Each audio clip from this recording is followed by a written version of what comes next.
Môre gemeente. Baie welkom by ons erediens vanoggend en gebed is dat julle regtig elkeen van ons 'n lewende ontmoeting met die Here sal hê. Die Here groet jou met sy seën, genade, barmhartigheid en vrede word ryklik geskenk van God ons Vader en ons Here Jesus Christus deur die kragtige werking van die Heilige Gees. Amen. In Efesiërs 5 vers 1 tot 5 staan daar: Omdat julle kinders van God is en hy julle liefhet, moet julle sy voorbeeld volg. Lewe in liefde soos Christus ons ook lief gehad het en om ons ontwil sy lewe as 'n offergawe gegee het. Ja, 'n offer wat vir God aanneemlik was. Soos dit gelowiges betaam, moet daarvan ontug, onsedelikheid in enige vorm of gierigheid onder julle selfs geen sprake wees nie.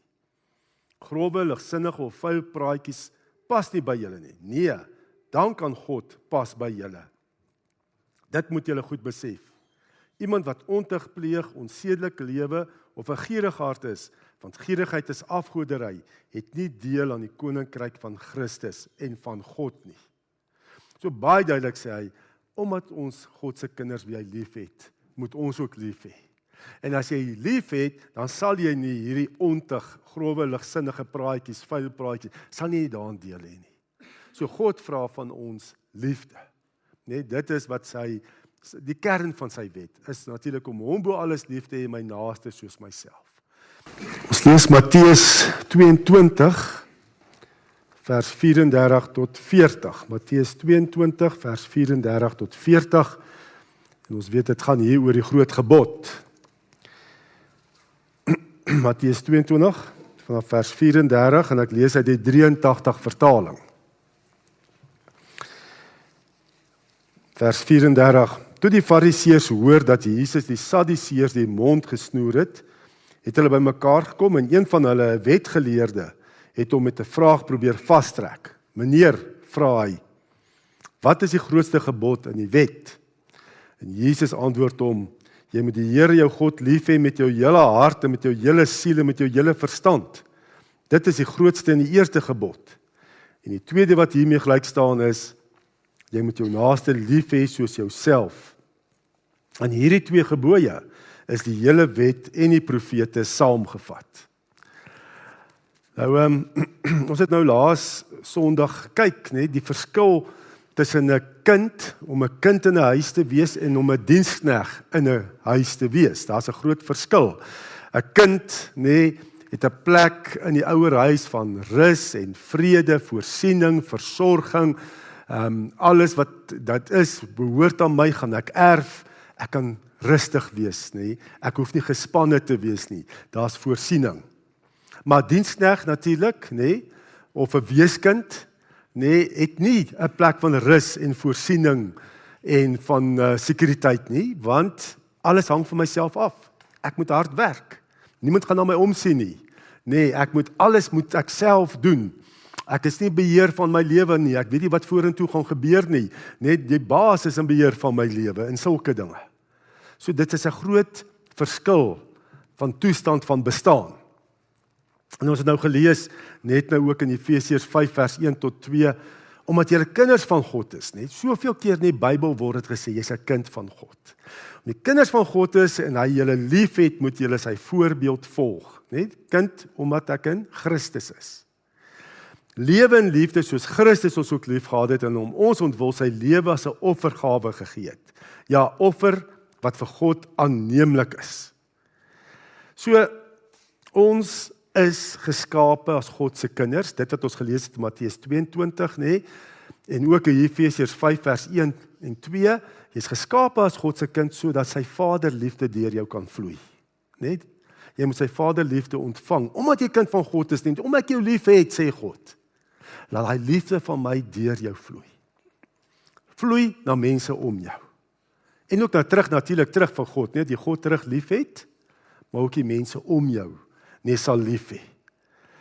Dit moet deur ons vloei. Die liefde in Christus, God die Vader se liefde in Christus, moet deur jou vloei. En dat ons ook gesing het, Al praat ek mense engele tale, maar ek het nie liefde nie, beteken dit niks. God se liefde, God die Vader se liefde in Christus moet deur ons vloei. Dit is waarvoor ons geroep is. Terug na God toe natuurlik, om hom bo alles lief te hê, maar ook na my naaste, wat na God se beeld geskape is. As dit gebeur, as God se liefde deur jou vloei, nee, dan ervaar jy ook die vrug van die Gees. Dan het jy vrede, liefde, getrouheid, vriendelikheid, dan ervaar jy dit. Nee, as God se liefde deur jou vloei. Dan kan die wêreld te kere gaan, die wêreld politiek kan te kere gaan, ons eie leiers kan te kere gaan, nee. Maar jy het daai sekuriteit van jy het 'n hemelse Vader wat almagtig is, nee, en hy's lief vir jou. En hy sal sorg. Weet ek het nou so gesien ook met die finansiële seminaar, wat veral kyk na Matteus 6, waar Jesus jou het sê, moet julle nie bekommer nie, moenie bekommer oor die dag van môre nie. Kyk na die voëls, kyk na die veldlelies. Ek sorg vir hulle, julle beteken baie meer. So jy kan ontspan. Ons hemelse Vader. Ons oë is nie gerig op wêreldse leiers nie. Ons oë is gerig op ons hemelse Vader wat ons liefhet in Christus. Dis waar ek my sekuriteit kry. Om sy wil in my lewe te doen, dat sy liefde deur my sal vloei. Maar daar's ongelukkig baie keer blokkasies in my lewe wat keer dat God se liefde nie deur my kan vloei nie. Dat ek eintlik veral as jy met 'n weeskind hart leef, nee, as jy nog steeds eintlik wonder en dink alles hang vir myself, ek moet my hard werk, ek moet sorg. Nee, as jy daai weeskind hart, amper soos die oudste seun in die gelykenis van die verlore seun, as jy daai gesindheid het, jy is in die Vaderhuis, maar jy sit met 'n weeskind hart. Jy dink jy moet God jy probeer tevrede stel. Dit gaan oor wat jy doen. Nee, dit blokkeer God se vaderliefde om deur jou te vloei. En dan gaan jy sit met vrug van die vlees. Nee, haat, naaiwer, jaloesie en dit wat ons ook in Efesiërs 5 gelees het, slegte praatjies, al daai goed, gaan mekaar sleg sê, al die dinge. Dit gebeur ook baie keer in die kerk. Hoekom? Want selfs gelowiges sit baie keer met 'n weeskind hart. Wat in die kerk is. Dit blok daai vloei van liefde. Matteus 22 vers 37 tot 40. Jy moet die Here jou God lief hê met jou hele hart en met jou hele siel, is die grootste en die eerste gebod. En jou verstand natuurlik. Die tweede wat hiermee gelyk staan is, jy moet jou naaste lief hê soos jouself.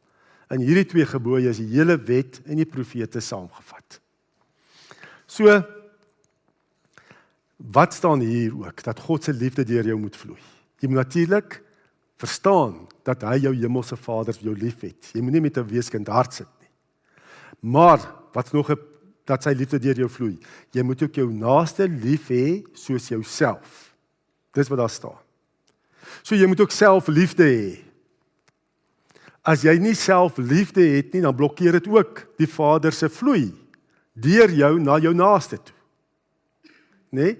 So jy moet besef wat beteken dat jy kind van God is? Nie weeskind hart nie, en jy moet jouself ook reg lief hê. Dan kan die liefde deur jou vloei. Maar ongelukkig is daar ook verkeerde selfliefde wat jy kan hê, wat die vloei van die Vaderliefde in jou lewe sal blokkeer. Dat dit nie deurvloei na die mense om jou nie. As jy sit met verkeerde selfliefde. En ek wil veral kyk na verkeerde selfliefde wat hierdie vloei van God die Vader se liefde deur jou lewe verhinder, wat dit blokkeer. En die verkeerde selfliefde sal lei tot gebroke verhoudings met God en jou naaste. As jy jouself verkeerd liefhet, gaan jou verhouding met God ook nie lekker werk nie, gaan jou verhouding met jou naaste ook nie goed uitwerk nie. Dit blokkeer absoluut die vloei van God die Vader se liefde in Christus. En ek gaan dit veral van toepassing maak, jy moet jou naaste moet nou lief hê soos jouself. As jy verkeerde selfliefde het, gaan ek veral kyk hoe blokkeer dit die vloei van God die Vader se liefde na jou naaste, en dit is natuurlik jou man of jou vrou, jou huweliksmaat. Dis natuurlik ander naaste ook. Verkeerde selfliefde gaan ook God die Vader se liefde blok na jou naaste, almal met wie jy te doen kry. Maar waar veral gaan jy dit ervaar? In die huis, in die huwelik, gaan jy dit ervaar. Jou naaste is jou man of jou vrou. En ek gaan veralgemeen, moenie nou na die tyd vir my kwaad wees en sê, ek sê jy so en so. Nee, dis 'n veralgemening waarmee ek werk. Maar laat die Heilige Gees maar jou hart ook ondersoek en kyk waar dit van toepassing is op jou lewe. Jy kry die eerste veralgemening is daai selfbejammeringshouding. Daai verkeerde selfliefde van selfbejammering. Dit kom baie keer meer in die algemeen by vrouens voor. Selfbejammering, vrouens kan baie keer so met 'n vergrootglas kyk na alles wat fout is in hulle lewens. Veral so met 'n vergrootglas kyk na alles wat fout is in die huwelik. Nee, dit alles is eintlik nie reg nie. En hulle is bekommerd oor baie dinge. En hulle kan later bekommerd wees omdat hulle nie bekommerd is nie. Jy weet, dit kan so heeltyd kyk jy na al die foute. Fokus op die foute. Nee, staan op en dan dink aan goeters. Okay, ek moet nou nie te veel van toepassing maak nie, maar so bekommerd oor baie dinge en die foute en ja, dinge, later dan dink mens eintlik alles is fout. Sien eintlik nie meer die positiewe raak nie. En dink ag, dit help eintlik nie meer nie. Pas op daarvoor. Om altyd te fokus op alles wat verkeerd is, op al die foute. En eintlik, ag, my arme lewe, nee, en ek moet bekommerd wees. Dis 'n verkeerde selfliefde. Dit sal God, die Vader se liefde deur jou lewe blokkeer. Want dit maak jouself natuurlik dat jy hopeloos voel en ook mense om jou voel ook later hopeloos. Niks is reg nie. Alles is eintlik op die einde net verkeerd. Dis 'n verkeerde selfliefde wat die Vader se liefde blokkeer. En dan kom jy weer by die mans. En ek veralgemeen, nee, dis daai selfbeheptheid wat mans kan hê. Nee, die selfbeheptheid. En dit kom op so 5 maniere uit, hierdie selfbeheptheid, daai verkeerde liefde van selfbeheptheid. En ek wil so 5 maniere noem hoe dit uitkom. Jy kry baie keer mans, hulle is hierdie buffels, nee. Hulle is mos die sterker geslag, nee, hulle is fisies sterker, nee, hulle is buffels. As iets nie reg is nie, dan vloek hulle dit reg. As dit nie werk nie, dan skree hulle dit reg. En as dit nie werk nie, dan klap hulle dit reg. Nee, die buffels. Nee. En dit is verkeerd.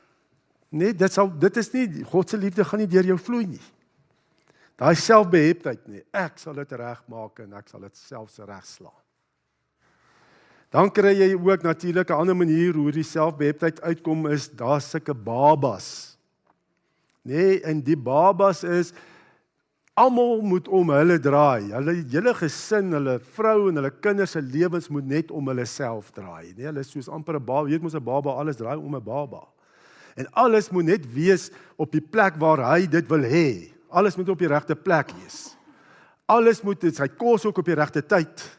In die oggend moet die klere reg op 'n mooi pakkie gepak wees, 'n broek, hemp, das, skoene, alles moet net reg wees. Alles gaan om die man. Nee?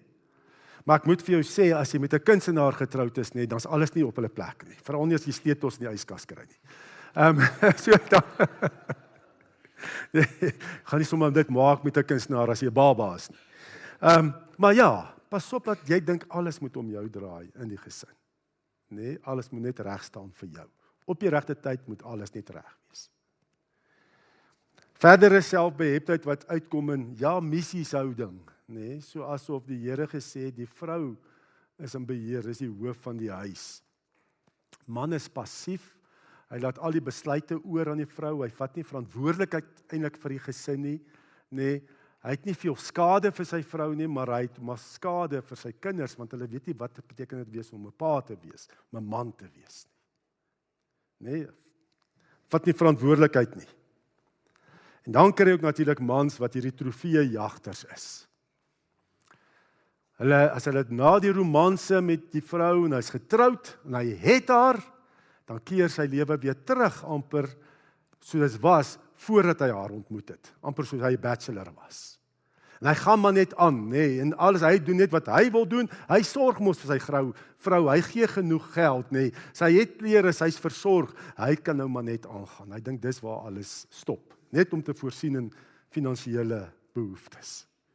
Nee, sy vrou is eintlik maar een van sy trofees om te wys hy's 'n suksesvolle man. Jy weet, so sy werk, sy kar, al daai goeders, sy vrou is ook amper soos 'n trofee op die rak. En sy moet uit speakeries wees ook. En dis deel van sy suksesverhaal. Nee, dis daai selfbeheptheid. En so sien ons dat hierdie verkeerde selfliefde, nee, lei tot gebroke verhoudings. Jou verhouding met God die Vader sal nie werk nie. Want het gaan ons nou oor jou. En ook in jou gesin. God se liefde kan nie vloei na jou naaste, jou man of vrou, of jou kinders, en na mense om jou nie. En dit sal gesinne, dit breek gesinne op, verkeerde selfliefde, breek kerke op, verdeeldheid in kerke. Ja, dit het negatiewe effek waar jy gaan. 'n verkeerde selfliefde. Van selfbejammering en selfbeheptheid. Nou, wat is die regte selfliefde? Die regte selfliefde is, jy moet eerstens jouself kan vergewe. Baie belangrik om jouself reg lief te hê. Want nie een van ons is volmaak nie. En as jy jouself nie kan vergewe nie, sal jy ander mense ook nie kan vergewe nie. So dis waar regte selfliefde begin, is by selfvergifnis. Myself kan vergewe, voordat ek ander mense kan vergewe. As jy jouself nie kan vergewe nie, gaan jy ook nie jou gesinslede kan vergewe nie. Want jy is so behep met jou sonde en jou foute, net jouself nie kan, sê jy moet ook die foute en sonde aan ander mense heeltyd raak sien. Jy sal hulle ook nie kan vergewe nie, as jy jouself nie eers kan vergewe nie. En wat beteken dit om jouself te kan vergewe? Is, jy stem eenvoudig saam met wat God sê van jou lewe. God sê ek vergewe jou in Christus, want Jesus in die kruis gesterf. En daarom stem ek saam. As my sonde bely, God het my vergewe. En daarom kan ek myself ook vergewe. As God my kan vergewe, dan kan ek myself ook vergewe. So dit begin daarby. So jy moet jouself kan vergewe. Nou ja, daar's verskeie goed wat in jou lewe kon gebeur het. Jy kon dalk 'n aborsie kort na skool of in skooltyd was jy dalk swanger word, aborsie ondergaan het nie. Op die einde, dit is nie maklik nie, maar jy moet jouself kan vergewe vir daai aborsie wat jy ondergaan het. Of 'n buiteegtelike verhouding wat jy aangegaan het. Wat so seer gemaak het in jou gesin. Of dat jy dalk jou kind laat aanneem het. Of wat daar ook al was. Dalk jou hand gelig het teenoor jou vrou of jou kinders. Nee, ek praat nou nie van tug nie, maar mishandeling. Daar's verskriklik goed wat in ou se lewe gebeur het en wat jy net voel jy kan nie daaroor kom nie. Maar om regtig jouself reg lief te hê, moet jy jouself kan vergewe, sodat God se liefde deur jou kan vloei. Anders gaan dit blokkeer en jy sal ander mense ook nie kan vergewe nie. Ek onthou, ek het op 'n ander gemeente te doen gehad met 'n pa, hulle het op vakansie gegaan en hy het 4 seuns en op die vakansie het hulle ongeluk gehad en die een seun is oorlede terwyl die res van die gesin niks oorgekom het nie. En dit was jare daarna wat ek met die pa te doen gekry het en hy kon homself nog steeds nie vergewe nie. Oor hy seun, oor hy ongeluk en daai een seun oorlede is. Maar wat was die effek daarvan? Die ander 3 seuns het so onbelangrik begin voel. Want pa dink heeltyd net aan daai boetie wat dood is. Maar wat van ons? Ons is hier. Waardeer pa ons nie? Ons is nog hier. Daarom moet jy jouself kan vergewe. Dat God die Vader se liefde deur jou kan vloei. Ook na daai 3 seuns wat nog lewe. Skuldgevoelens, lei tot 'n swak selfbeeld en natuurlik onvergewensgesindheid teenoor ander mense. En almal, jy sal nie ander mense kan lief hê as jy nie jouself kan vergewe nie. Almal het vergifnis nodig. Ek hoop jy het al by tye gekom wat jy jouself gesê het, maar Here, ek vergewe myself ook omdat U my vergewe. Mens vergewe baie keer ander mense, maar onthou van jouself. Want alle mense het vergifnis nodig.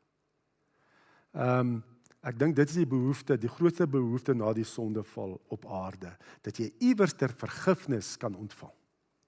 Nou ek weet op die Alpha kursus is daar so verwys Nikki Gamble na daar was so debat op televisie tussen 'n humanis en 'n Christen gewees. En hierdie bekende humanis het op die einde gekom en gesê, iets wat ek julle beny, julle Christene beny, is julle vergifnis. Dat daar vergifnis is. Want ek het niemand wat my kan vergewe nie. Het sy eintlik bewoe bygevoeg. Daar's niemand wat my kan vergewe nie. Want niemand is volmaak. Almal het vergifnis nodig. Ek self, maar ook my naaste. So stem heel eenvoudig saam hoe God jou sien in Christus en ontvang sy vergifnis. Weet dat Christus se bloed jou gereinig het, jou skoon gewas het. Jy's kosbaar vir God, want die bloed van Jesus het betaal. Nee, dis hoekom ek kosbaar is vir God. Nie omdat ek so great is nie, maar omdat Jesus vir my gesterf het. Ek is kosbaar en God het my lief. So die regte selfliefde is gegrond in Jesus Christus. Dis alwaar jy reg jouself kan lief hê, in Christus. As jy jouself lief het omdat jy dink, joh, maar ek is daarom bietjie beter as ander mense. Kyk die gawes wat ek het. Kyk die besigheid wat ek opgebou het. Kyk die geleerdheid, die grade wat ek bereik het. Kyk wat ek al reg gekry het. As jy daaroor omdat jouself lief het omdat jy dink jy so great is, nee, dan is dit niks anders as hoogmoed nie. Humanisme. En dan, as jy daai paadjie begin stap, nee, dan begin jy die God raak van jou eie lewe. En jy bepaal wat reg en verkeerd is. En dan op die einde kan jy ook sê, abortus is reg. Nee, dit is die reg van die vrou wat sy het oor haar liggaam. So ek kan maar aborteer. Verstaan die pad wat jy dan begin stap. As selfliefde in jou, self, in jou eie vermoëns gegrond is. Dan is dit weer selfbeheptheid. Selfbejammering, al daai goed. Ware selfliefde is slegs gegrond in Jesus Christus. Omdat God dit van my sê, op grond van sy seun, wat sy seun gedoen het, kan ek myself aanvaar. Kan ek my naaste aanvaar, wat na God se beeld geskaap is. Kan ek myself vergewe, my naaste vergewe. Dan vloei God se liefde deur my, na my naaste toe.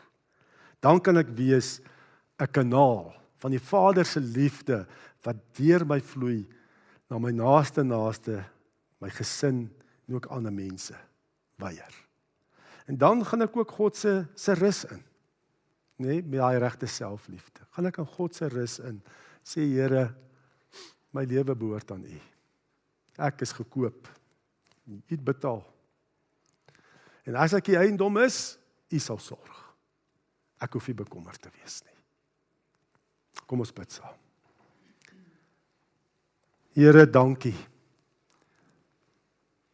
Dankie dat ons onsself kan lief hê, 'n liefde wat gegrond is in Christus. 'n liefde wat kom van U, deur die bloed van Christus.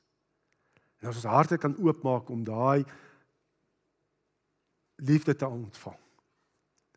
Dat U sê, ons is kosbaar. Want U kyk na ons deur Christus. Dat ons liggame 'n tempel is van die Gees. Dat U in ons woon. Dat U 'n plan en doel met elkeen van ons het. Dankie daarvoor, Here. Dankie, Here, ook dat daar vergifnis is. Dat U ons sonde so ver van ons af wegvat, soos Psalm 103 sê, so ver as die ooste verwyder is van die weste. As ons dit opreg bely, Jesus het betaal. Hy was ons skoon, witter as sneeu. En dankie ook daarom, Here, dat ons instrumente van U vergifnis kan wees, agente van U vergifnis. Dat ons dit daar in 'n wêreld kan verkondig. Here, wat vergifnis so nodig het. Here, wat vergifnis, versoening kan ontvang deur Christus. En Here, gee ook dat ons nie selfsugtig sal wees nie. Want dit blok U liefde. Dat ons dink, nee, wat ek is alright. Solank ek net vergewe is, dan gaan ek aan met my lewe. Maar dat U vergifnis ons so sal raak, ons so in ons diepste wese sal raak, dat ons nie kan stil bly nie. Dat ons in die wêreld sal uitgaan en sal gaan vertel van die vergifnis, die liefde in Christus. Dat ons nie meer kan stil bly nie. Here, dat ons nie vir onsself sal lewe nie, maar vir U en U koninkryk. En dan, Heilige Gees, kom vat oor. Vat oor elke faset van ons lewens. Want aan U kom toe al die eer, al die lof, al die prys en aanbidding. In Jesus se naam. Amen. Die genade van ons Here Jesus Christus en die liefde van God die Vader en die gemeenskap van die Heilige Gees sal by ons elkeen wees en bly. Amen.